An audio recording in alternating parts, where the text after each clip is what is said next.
There we go.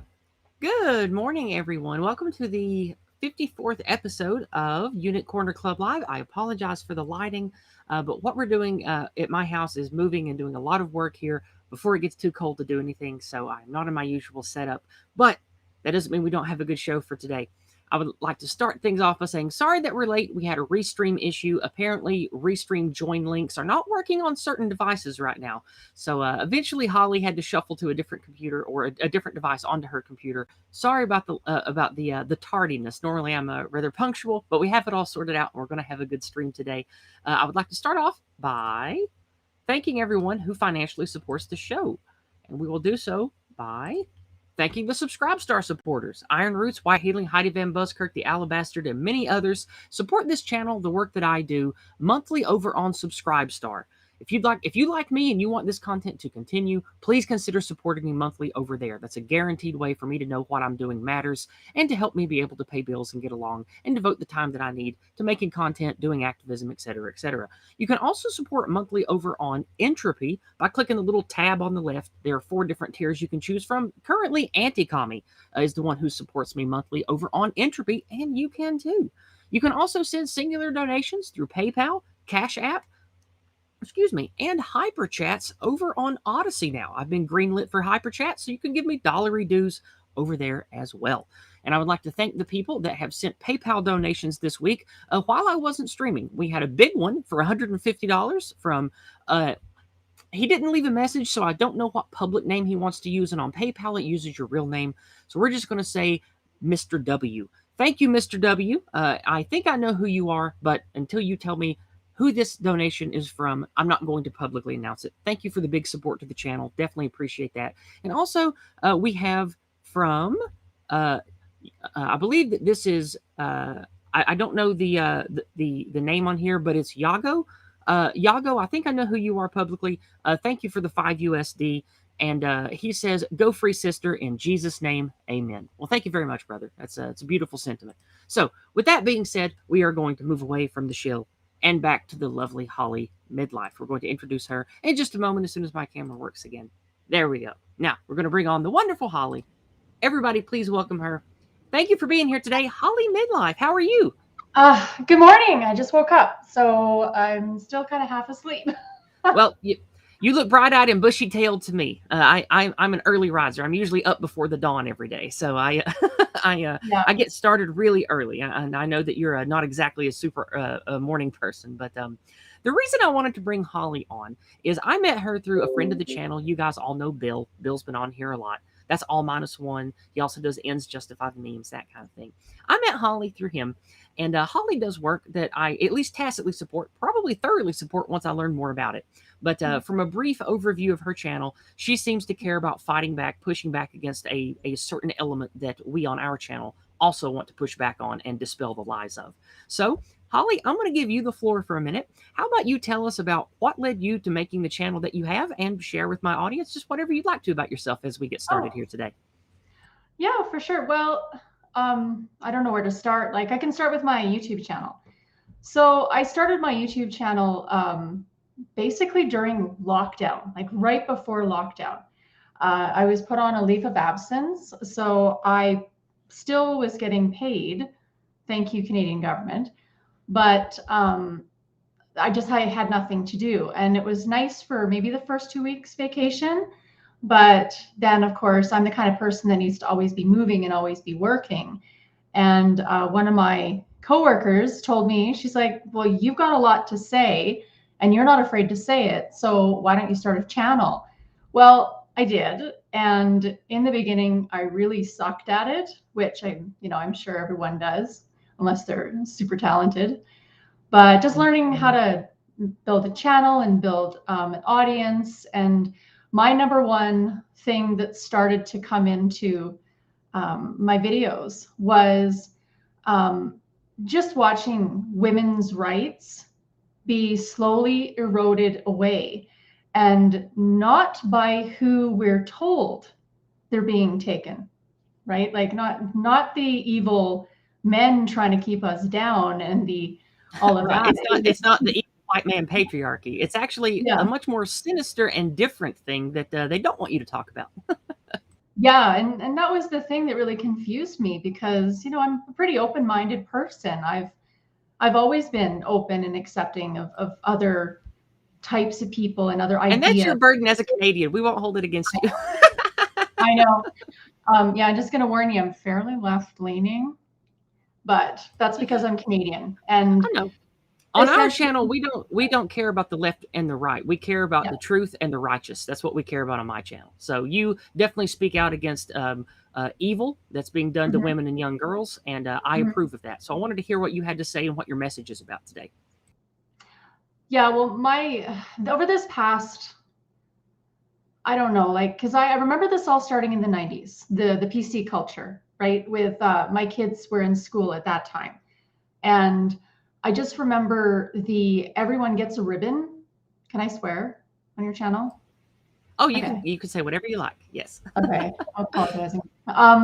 Yeah, no, I remember the everyone's a winner bullshit. And I remember the teachers not using red pen to mark papers anymore because the red was too aggressive, and it then people across the room can see, and the kids would be ashamed of their bad grades. And my thoughts were always, well, they should be ashamed. But of course, I was a horrible mother. Also, It's the the that same was people kind of that tell us that shame and bullying are products of evil white male patriarchy, and that it was, no child should ever feel any shame or pressure to be any different than how they are. Like, well, how do yeah, you think like, how do you think kids learn and conform and learn what's good and bad? Like, well, and how do kids learn what's socially acceptable? How do exactly. kids learn how to resolve small conflicts? Like when you're little, there's little conflicts about, whose ball is it or whatever. And if there's one kid that's a perpetual asshole, no kids are going to want to play with them. And hopefully that teaches them that if I behave this way. So anyway, so that to me it felt very coddling and very strange. And I'm Gen X, so I was basically the generation of the latchkey kids, right? I was the oldest. I had two younger sisters. It was my job to take care of my sisters until my parents got home from work. That's how We I were grew up always, too. You're only a touch older than me. I'm Gen X also. yeah. But yeah, no, it was one of those things where it was like, um, I don't know, raising my two kids. I also was a single parent. Um, I married my high school sweetheart and ended up having babies. It was my dream. I wanted a boy and a girl. I wanted them 2 years apart. Like that was my life goal, is to be a mom and to stay home and take care of my kids. Maybe, I'm very artistic. Like maybe I would do art and sell my art. That was my dream at like 18 years old. That's a And pretty good dream. yeah, and I mean, I thought it was pretty fun. Anyway, so I got married. I had my little girl. I was super excited. Life was starting. My husband at the time, he was starting his career. Everything seemed good. And I picked up all my life and I left my family and I moved with him for a job, not across the country, but to the coast. And I had no friends, no family support, anything. And I found myself pregnant again with my youngest, and I was elated. And that's when things started to go south. And at that time, it's a very long story, but my husband left me when I Oh was 8 months no, pregnant. And his that's so words sad. were, that was like 30 years ago. But his words to me were, a wife and two kids were not what he had in his life plan. And I'm just like, why didn't you tell me this in the first place? So that's why I advocate for the, what would be like the courting process, the dating process, getting to know Yes. each other before you move in together, having those conversations before you get involved that women don't seem to want to have because they're afraid the guy's going to run. And And my also, thoughts we on talk about the value of family and child rearing and the importance that. of the male female bond being at the apex of each man and each woman's life. We've had Yeah, carnal conservative on here talking yeah. about religion and family and child rearing. We've had other religious people on here, non-religious people on here talking about the value of putting family first and Mhm, the how the anti-male, the anti-white, the anti-female agenda mhm, it wants to turn women into men, men into women, and just completely set the sexes at odds and destroy mhm. family and parenting. And it sounds like you were a victim to that, and it's very sad. Yeah, and I did go through that. And that's why I think I am where I am today, is because I did go through that. I did go through well, I'm a single mom now, so I've got to be the dad and the mom. I have to be masculine and strong, and I have to play the father role model. And I joined single mom support groups, and they were all about smashing the patriarchy, and a woman needs a man like a fish needs a bicycle, and all of that feminist. It's not healthy. It's not good. That's not a healthy, constructive thing for young women to hear. No, and it was one of those things where, I mean, looking back in retrospect, I can see my place in where I ended up. Like, I don't completely blame him for being a complete deadbeat asshole. Sure. I made choices to get myself into that situation as well, but that was the result of it. With raising kids as a single mom, becoming a feminist in that world, blaming men for my problems, blaming, the evil ex and all that stuff. It was very damaging to me, but also to my children, which I noticed very, very early. And thank God I did, that I didn't destroy my children. And so I ended up finding good male role models for them, finding, grandpas, uncles, family members that could provide that male view to them. Give them shit in only a way that a man can do. Because in all honesty, a woman can't do that. And that's one of the beauties men and women are paternally different. Like different types of the same breed of dog are different across sex lines. So are we. And that doesn't mean that one needs to completely dominate or overshadow the other. It's just like in almost every religion or philosophy of old, they honor the natural order, the traditional divine order, whatever you want to call it, of men and women are each an important part, a yin and a yang, a light and a dark, a tall and a short, whatever you want to call it. And we complete each other. We need each other because children need both of those facets. Children need to learn from that. It's a part of a healthy, holistic group. And when you set those things at odds with one another or try to make one become another, then you've disrupted the whole order. And I think that's what the people that have been against us for like 100 years here in the West, the whole, like the Frankfurt School and the Marxists and all these people, they want to destroy us by destroying the foundations that made us what we are. And traditional family values and what that begets is what they went for first. Yeah, I think my views with like the traditional family values and all that is they're so important for the fabric of our society. Raising kids in good, healthy families with mom and dad, the people who made those children, like the people who the gametes came together, the sperm and the egg made that little human. Those people are genetically tied to that little human. And it's so important that those two people are involved. Well, that being said, like I'm liberal, so I don't have a problem with the LGB crowd, right? Because it's not the crowd, it's the activists and the people that use it to push the destruction of family values and stuff. If it just happens to be gay or whatever, in and of itself, I don't necessarily hate that or have a problem with that.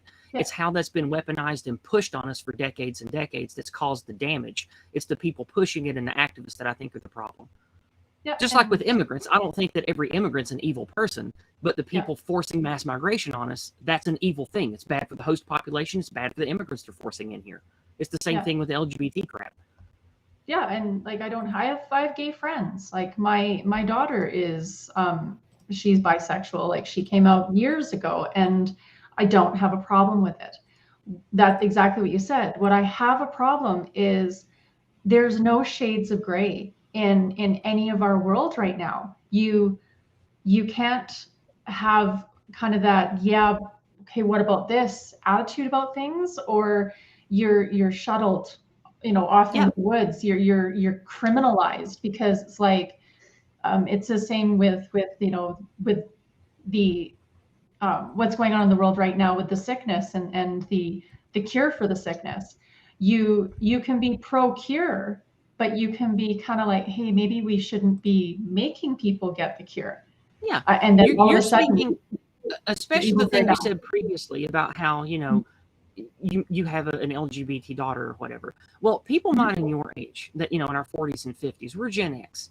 We were Mhm. raised under one of the main lies that was weaponized against us from our own values as Westerners, which is the concept of tolerance. And we were taught to be tolerant of people that are a little different, right? Like you and I probably espouse, that's a pretty good value to have, right?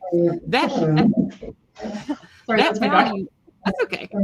That value of tolerance was targeted specifically before you and I were even born as a Mhm. vector through which to push all of this anti-male, anti-white Marxist crap on us. Mhm. Because really smart people that wanted to destroy us by getting into our institutions, the old long march through the institutions back in the 30s and 40s, they knew.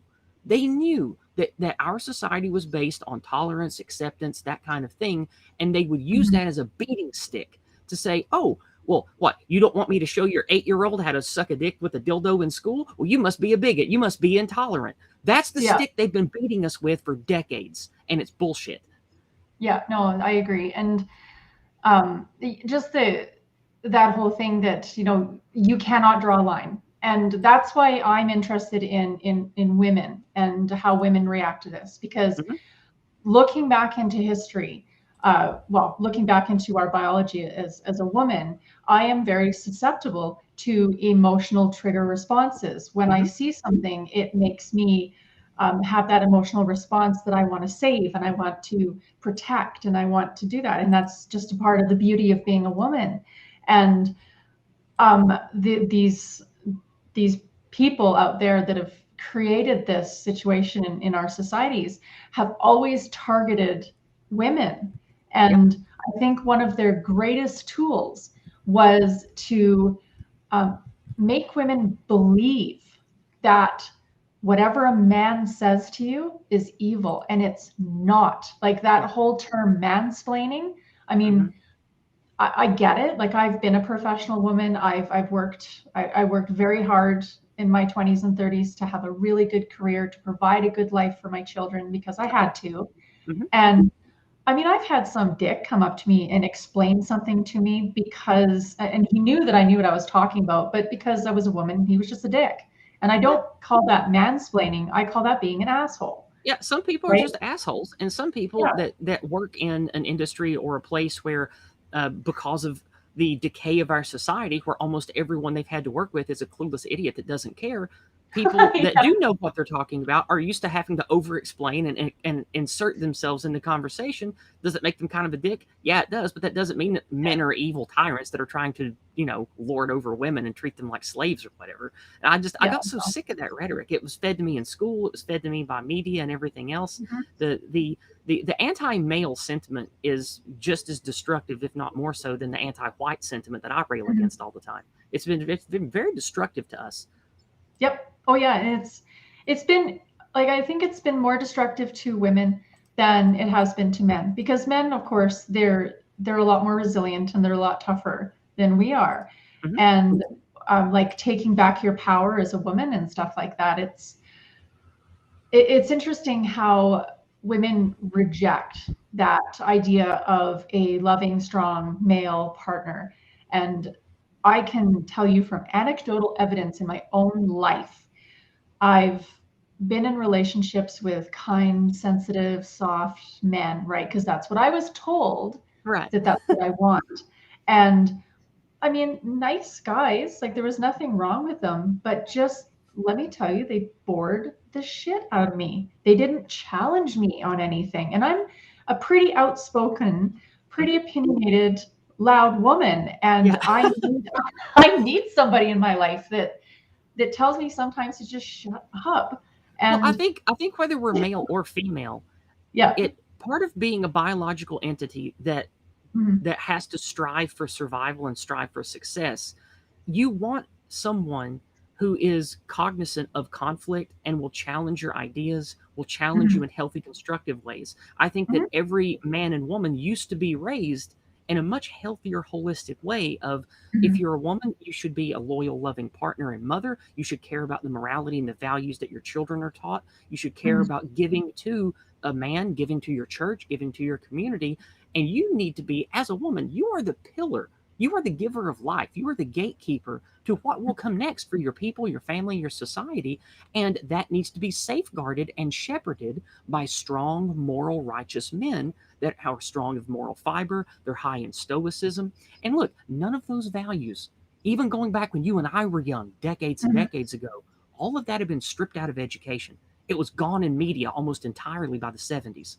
So this has been going on a very long time, a lot longer than Oh people yeah. realize, I think. Yeah. Hindsight is always 2020, right? Like I look back on my childhood and I look back at all the things that I was taught as a little girl. And I mean, there's some of it that I still agree with when it comes to the feminist movement. Now, let me say my piece. That's how they Like, sold it to us. Yeah. well, and like there are women out there that are interested in the STEM fields, that are Uh-huh. talented in the sciences, Hmm. that are incredibly intelligent. Hmm. And why not go into those fields? The Yeah. only thing is there's not a lot of them. There's very few. And Hmm. like we shouldn't deny our society the brilliance that those women can offer us because they could be inventing something incredible. Like the most recent that comes to mind is the image of the black hole. Hmm. Right, that image of the black hole was a team that included a few very intelligent young women that were just hyper nerdy about science and black holes and physics and all that. Like more power to you, girl. More power to you. Like go do that. We shouldn't deny that to women, right? But oh oh, little issue.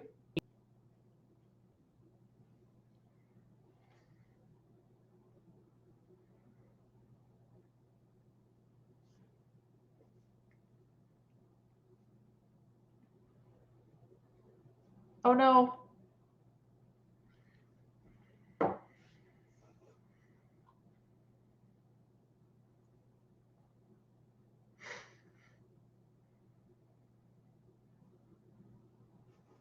Oh, sorry. I guess I don't know. Can everyone still hear me here?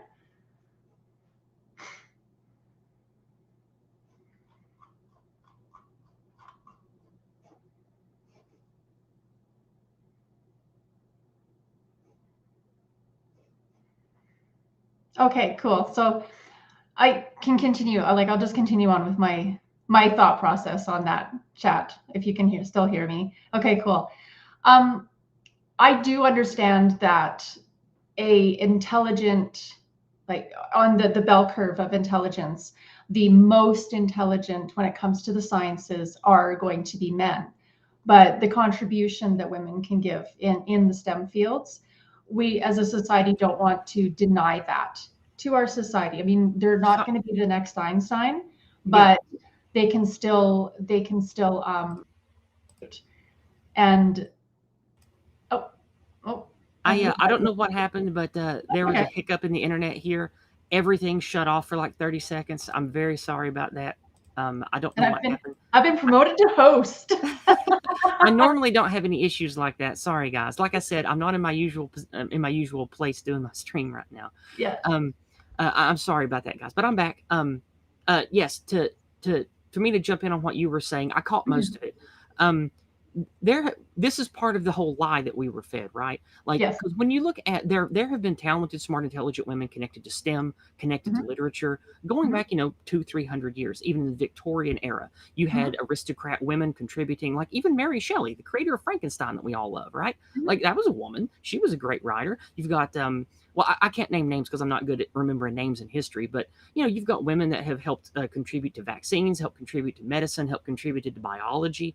And one of the lies that was woven in is, hey, look at how these certain women were denied A, B, C, D, and E. Not Mhm. look at all of these brilliant, wonderful women who competed against men, who proved themselves in where 99% of people in their field were men. They succeeded. They were celebrated.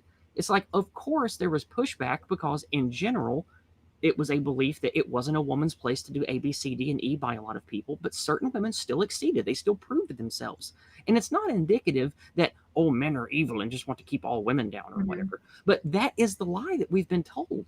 And it's a very ugly, destructive lie because it plays on things that we already agree with because of our values, because of the values of our parents, the values of the society that birthed the society that we were born into, and Mhm. they used that as a way to get their ideas in, and that's how they marched through the institution so quickly. And we get we went from, hey, you should allow women the right to work, to fire all men and white people are evil. Like that's how we went to that in 3 generations. It's crazy, Yeah. but I think it was on purpose. I think that they had it set up to do that from the very beginning.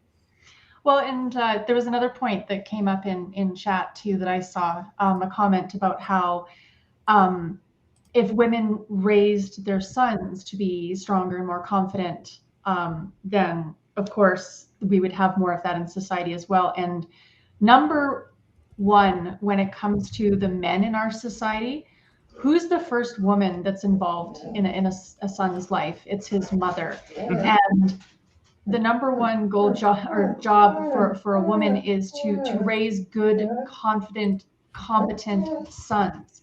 And part Yes. of that is teaching their sons that it's okay to be a little boy.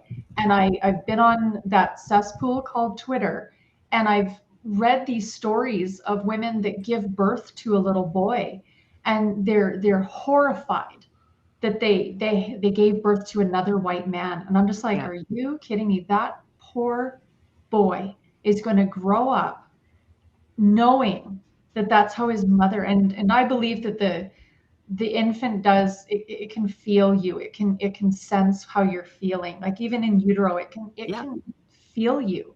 And knowing that your mother hates you because you're something that you cannot change, It's really the other, sick. it's horrifying. Yeah. And that's my reaction as a woman. It's like that poor baby.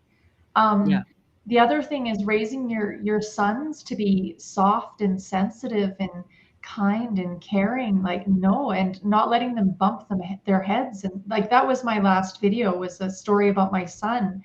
And like I get it. My son was a daredevil, and I was in the hospital with that child so many times, and he broke so many bones and stitches and concussions. Oh, Oh anyway. my goodness. Oh yeah, he was an active little boy. But giving him the freedom to explore his physicality in the world comes with that risk element Yep. that boys need to Hmm. grow into confident men. And Yes. as a mother, I understand that need to protect and have them not hurt themselves and never see blood, and Yeah. and don't have them cry.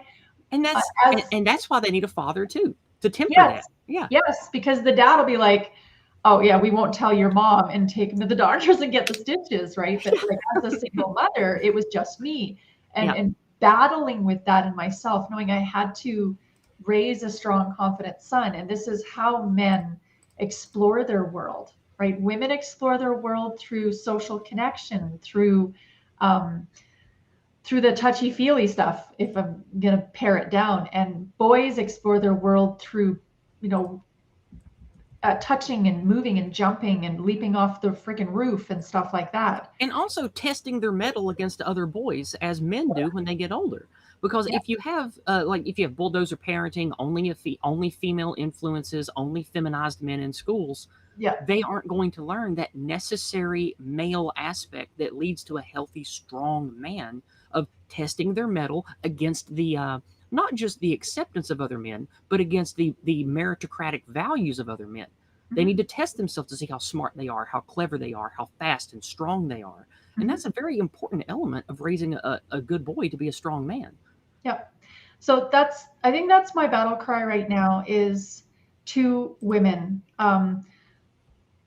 I know there's so many of us out there that are just sitting back going, what the F is going on here? Like, why I'm doing everything that I'm being told I'm supposed to do as a woman. I'm wearing my pussy hat. I'm screeching patriarchy.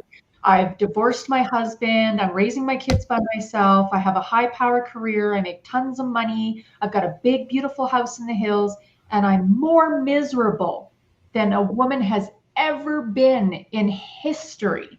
Yep. And I go see my therapist. I've got my sister's support group, and all that. I'm a girl boss, like all that bullshit that makes me want to puke. Yeah. And we're miserable. And I did go down that path, and I was not a happy human being. And I pulled my head out of my ass and went, oh, that's because that's not what I want. I want to be, I want to be soft, and I want to be a woman, and I want to be feminine, and I want to put like paint my nails and put lipstick on. And what Yeah. the F is wrong with that? And There's nothing wrong with that. no, Nothing at there all. Yeah. is nothing wrong with being a woman, and there's nothing wrong with being a man or being a man. But my focus is on women that, like, you can go to school, you can get an education, you can get a career if you want. You can also walk away from that career when you have your baby and be comfortable and happy and raise your children and keep a good home and not feel like you've failed Hmm. because you walked away from your career. And I know a lot of women who have done that. They had good paying, high powered careers, and they got married. They met a wonderful man. The man made enough money so they could, take a few years and raise their kids to toddlers, school age at least. And they walked away from these careers, and their friends and family are like, oh, why did you quit? You were doing so well. Oh, you were so successful. Because And I'm she like, was miserable and wanted to be a wife and a mother. That's yeah, why. and I'm like, that's your definition of success, is that you were miserable and had a Mercedes? Look at her now. She's beautiful and glowing, and she's got her babies on her hips, and she makes the best chocolate chip cookies in the world. Her home is a beautiful, loving, caring, warm home. She To has a me, great that's success. relationship. That's success Yeah. too.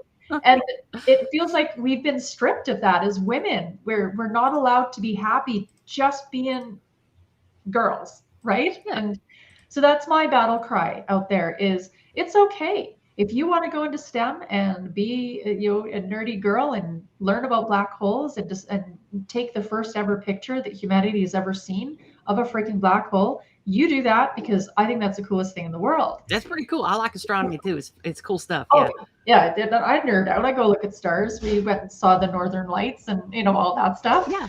But I know I'm not smart enough ever to be an astrophysicist, so I'll just enjoy the work of others. Well, But I think that that's the again. I like to dispel the lies that we were taught. That's the yeah, main reason I actually started a channel, was to dispel the lies we were being told.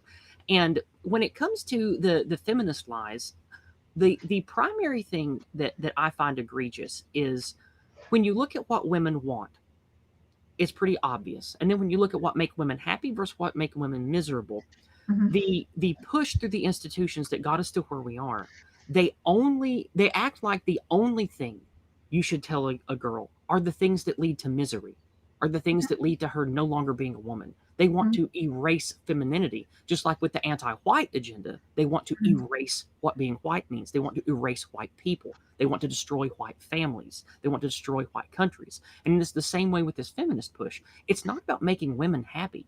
It's about using women against men to destroy the institutions of masculinity and femininity.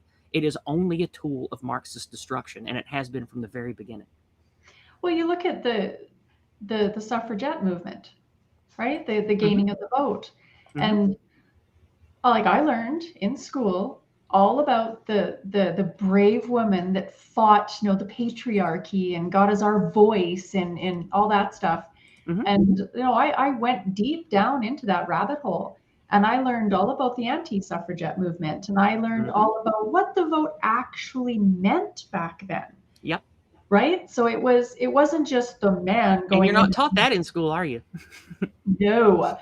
Like, the man, he would just go in and like punch his wife in the face and go vote because he's a man, like, Right. no, that's not what freaking happened. Right. You have to remember, those humans are exactly the same as we are today. Same ideas, same desires, same needs. Like, we haven't evolved that far in 100 years, to be honest. And so back then, it would be a vote for the household. So the man and the woman would be politically aligned because they had already discussed that before they got married. Their families Hmm. were involved. The discussion would be, the man would go out, he would, figure out what the policies were, he would figure out what was going on in that politician's ideas. He would bring that information home. the husband and wife would discuss it, what's best for our family. Well, we're in, this tax bracket, What's whatever. best for our community? What's best What's for our best for, yeah, church? our Yeah, community, exactly. what's That kind best of for thing. our family. And then that vote was cast by a family with the intent on the community. Yep. When you took that and fractured it into everybody gets a vote, look what we're having now. I mean, we just had an election up in Canada, and I don't want to say too much because we're on the internet. Sure. But yeah, we got what we got again because of the weak-minded, feminized voters that vote for a pretty face, good hair, and cool socks. Because, and it infuriates me because it's like we're trillions of dollars in debt. We're being locked in our homes. People, like thousands and thousands and thousands of people, are losing their jobs because they're refusing to get a cure for the sickness. And this is all okay. This is all wonderful. Like, how is this helping your family? How is this helping your community? How is this, like, are you not having these discussions with your friends, with your family, with your community, other than to pat each other's back on how freaking woke you are and counting your virtue points? Yeah. It's infuriating. So what happened in Virginia was a wonderful moment for women, Yeah, there because was a massive shift in white women voting, a massive shift. And I like, think that's specifically because of them learning what's going on in schools and mhm. seeing what's being taught to their kids. Yeah, I saw lots of anecdotal evidence of the lockdowns put the kids in the home on laptops at the kitchen table. And, mom wasn't working, and she'd walk behind, make sure little Johnny's doing okay in school, being supportive, being a good mom, and hearing on that screen what he was being taught. Mm-hmm. And that was a huge wake-up call for people, that you can't just bundle up your little baby and put them into that institution and just assume that they're going to be okay. You Yep. have to be involved with your kids' education. You have to have a finger on the pulse of what they're learning. And I think the lockdown was almost like it was a kink in their armor. It was something that they didn't. It was an effect that I don't think they realized would happen. Was when people would be at home and be like, "What? I You think know, yeah, I think the mask was already off. It hadn't just slipped; it was off. But yeah, all the attention of parents on what they were being taught at school mhm. just made the parents actually look at what face was behind that mask. Finally, I think that's what started happening. It was fantastic when I heard that it was liberal white women like voting Republican. I'm like, well, yeah. Did you Yep. hear what the other guy was saying?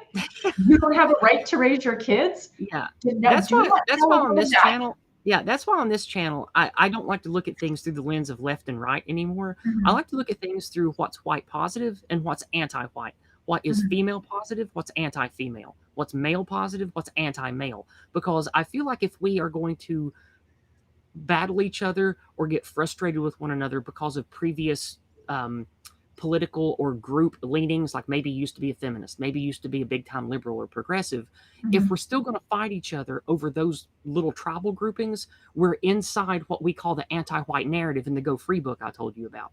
We don't mhm, want to be inside that anti Western agenda. We want to move outside of that and speak the truth and point at what's lies, point at what's bad for us and what's good for us. And I think that's why on this channel specifically, I like to leave out the whole left versus right stuff and just talk about what's healthy and what's good for us and talk mhm. about the evil lies that are being pushed on us to hurt us.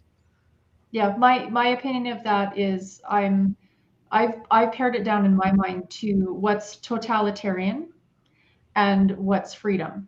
Yeah.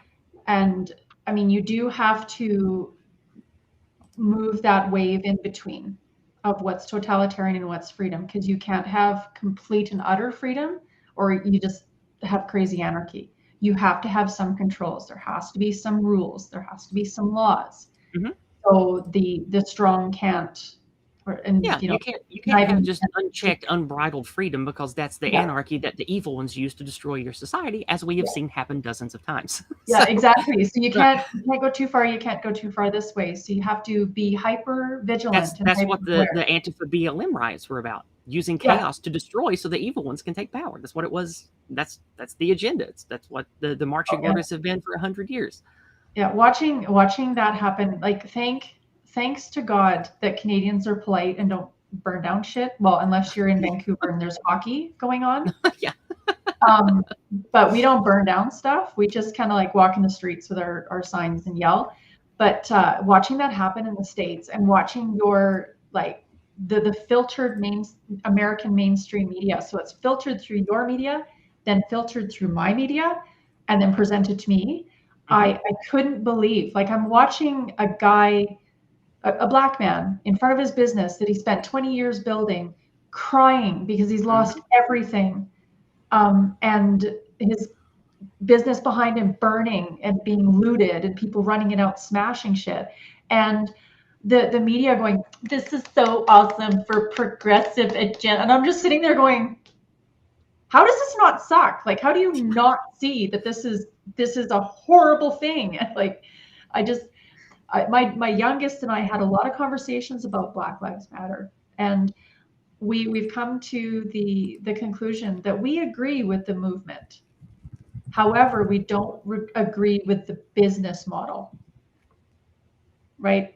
Yeah. Because communities should take care of their own communities, just like a church should take care of its flock. Hmm. A family should take care of its family. For sure, there should be movements. If you see a problem in a community and it just happens to be Hispanic or Black or Pakistani or whoever, if they're saying, hey, we don't get enough garbage pickup or whatever it is, or hey, we've got a really high crime problem here, we Yeah. need some help. Yeah, okay, well, we'll help you. What do you need? You need more police, you need That's more garbage. different from shipping in rioters, looters, and vandals from across Yeah, the country specifically to destroy a place for an agenda. That's a yeah. lot different. Yeah. Flying people in to go like throw Molotov cocktails at the courthouse and then try to burn down the police precinct with people inside. It's like, no, no, no, that's not helping anything. That's Yeah. just, again, back to what we were saying before. That's just being a dick. That's just Yeah. being an asshole. Like, Well, it's not going we're to going change to anyone's segue from mind. that into the final segment of the show, which is community engagement. And normally, I like to have over on Entropy, get your questions in now because we're getting close to the end. I only have Holly for an hour today because unfortunately, Mama Yizz has stuff she has to go do today to get to pay the bills. So Mhm. we only have about another 20 minutes. So get your questions for Holly and myself in on these topics now to Entropy. Mhm. Post them on with a hyper chat over on Odyssey, et cetera, et cetera. We already have some community engagement. We have first up over on Entropy from Crown Target for $20 US. Thank you very much, Crown Target. I Oh, appreciate that. wow. He says, I don't usually get a chance to catch this program live.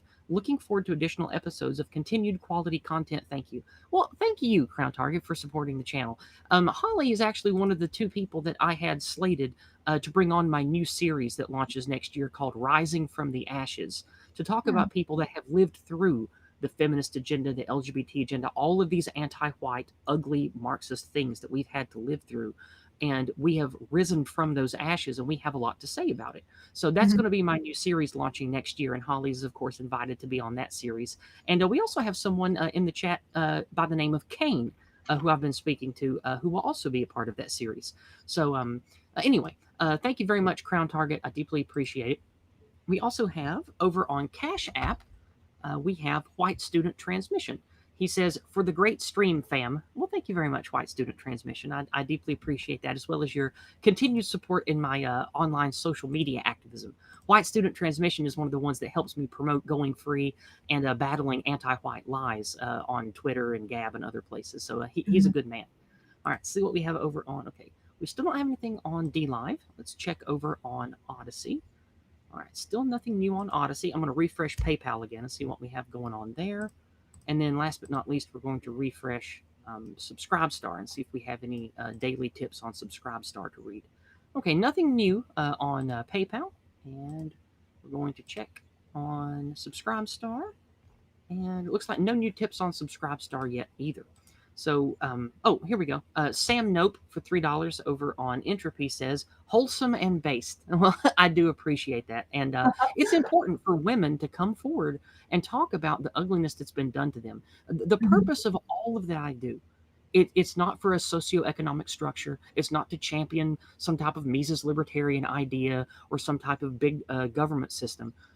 The whole goal of what I do is to promote holistic unity and healing. That's why Mhm. one of my moderators is called White Healing, because I like to promote healing the damage that's been done to us, the damage between men and women, the damage done to Mhm. the white people of white countries by this ugly agenda that wants to use our race, our sex, etc., to turn our people against ourselves. And so, wholesome and based is exactly the point of the content, Sam. Thank you for saying that.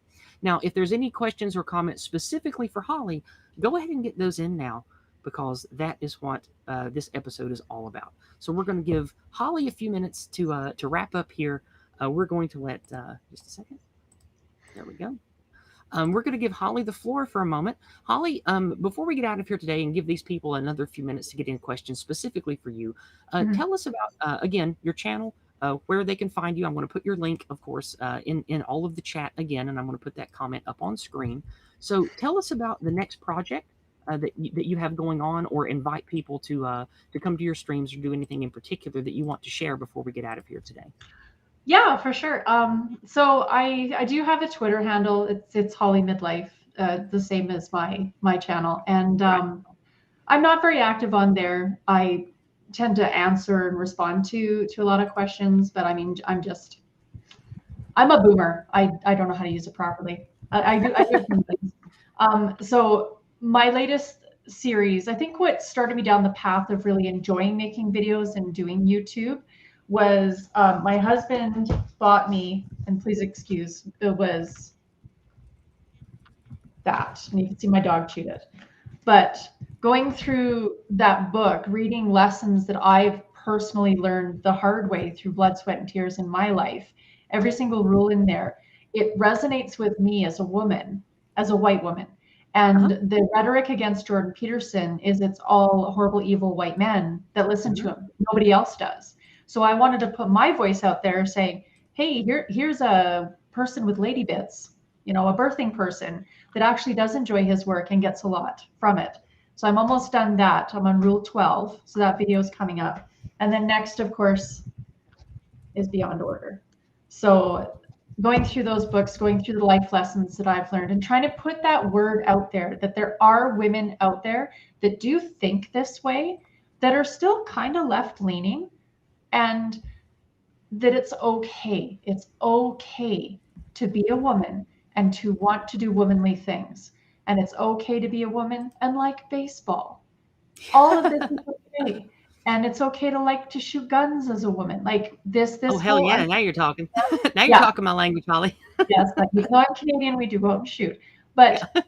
um just that us versus them bullshit that's tearing families apart, tearing businesses apart, that it's breaking my heart. And I think the number one tool that they're using right now in my country is that you're alone. Everyone else feels like that. You're the only one that feels that maybe this is a little bit wrong. That's why And voices like yours are important, and why I wanted to let people know you. So, and with you that got to being be said, brave. yep, you Got to got be to be brave. brave. Yeah. We have two things for you over on Entropy from Hunter Okay. Cunning, friend of the channel. Holly, you remember the big camping trip I did recently? Hunter's the one that helped me organize that. Oh yeah. Over on Entropy, he says, in understanding that women have a different role than what society tells us, what is it that you suggest, or what is it that women should be doing to lead in how a woman should?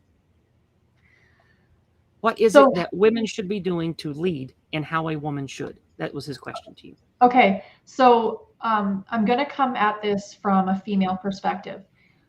A woman's intuition is such a valuable tool, and women, you need to listen to your intuition because it's not wrong.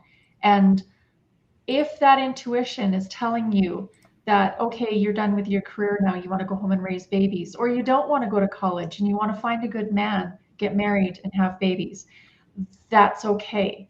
Listen to your heart, follow your intuition, That's what has got us this far as a species, as breeding couples, is the woman brings the heart, the man brings the brains.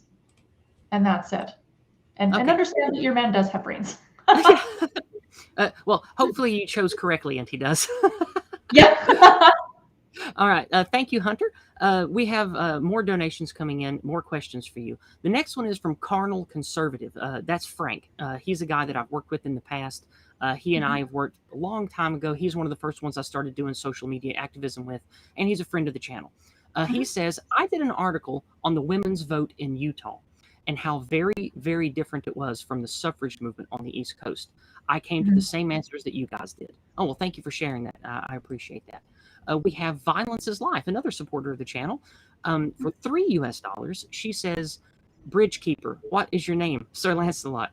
My name is Sir Lancelot, Knight of Camelot. Bridgekeeper, what is your quest, Sir Lancelot, to seek the Holy Grail? Bridgekeeper, what is your favorite color? Blue, no red. Blue, no red. Whee! Okay. Thank you for that. That was awesome. That was fun. Yeah, Violence is Life she's a fun person. She's in the Discord I hang out with a lot. Uzalu's crew over in the Cabal. We have Dan Wanden for $50 US. Thank you, Dan. I appreciate that. Dan says, I love where your channel is going, Yizz. Godspeed, dear sister. Well, thank you very much. Speaking of where my channel's going, what I want to do is to reach out to others because I know that I used to be of the more progressive left-leaning camp. I used to have the stink of the LGBT agenda on me. A lot of people my age and Holly's age did, but we've moved away from that. We've realized it's cancerous lies. We've realized it hurts our people, our country, our cultural history, and we want to speak out about that. So that's why I don't come off, or I do my best not to come off as like, you know, my hardcore right reactionary, whatever, because even though I do sort of fall in that camp now, I don't want people to think that they are that they are unvaluable to healing what's been done to us just because they happen to vote Democrat regularly or used to be part of some feminist group or whatever. So that's the goal of this channel, is to unify people together who want to end anti-whiteism, who want to end the male hatred of our men, and actually make something better, build something from these ashes going forward. So thank you, Dan. And I do hope that my voice and where my channel's going means a lot. So that is the last of the engagements today. I'm going to do one quick roundup just to see what we have left. But I think that's all. I'm going to check Cash App one more time. Okay, nothing new on Cash App either. So, Holly, thank you for being here with us today. Thank all of you for your financial support, for your active engagement. And remember, I am heavily suppressed on YouTube. I'm heavily suppressed on Twitter. I'm doing my best to grow on all the other platforms I can, but it's very difficult because their algorithms don't boost like YouTube's would if they liked you. So the best thing you can do to help my channel grow is to share my content. If you know people that are content creators like Holly, that are activists like me, get them in touch with me. Send me an email or send my channel and my contact information out to them. Help me grow by helping me network, and direct word of mouth recommendation is the best thing you can do for my channel to help me grow and to hopefully heal all the damage that's been done to us by the anti-white narrative. So with that being said, thank you, everyone. Thank you, Holly, for being here today. I'll be in touch with you in the next few months for coming back and doing another stream with me on my new series. And so God bless you. God bless all of you. Keep heart and speak the truth to all who have the ears to hear it. Keep it Promethean, everybody.